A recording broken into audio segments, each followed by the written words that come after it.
اور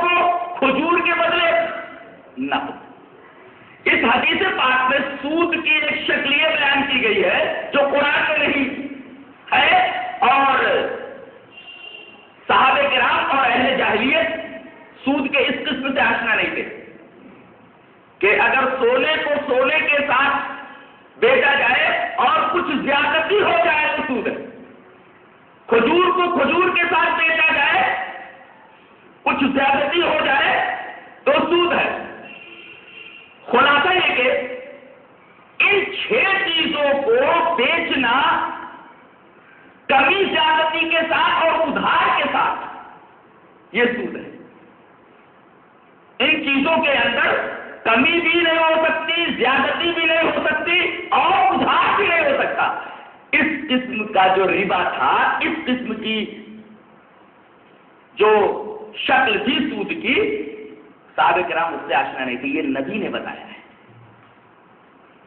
تو قرآن کے اندر جو ربا ہے اس کو کہا گیا ربا نسیہ، اور جو نبی نے بتایا ربا الفضل ہے، جس کو بات دیگر ربا القرآن اور ربا الحدیث کہہ سکتے ہیں۔ قرآن نے جو ربا کا تصور پیش کیا ہے وہ ہے جو قرآن ہے، اور نبی نے جو ربا کا تصور دیا ہے اسے ربا الحدیث کہا جائے گا۔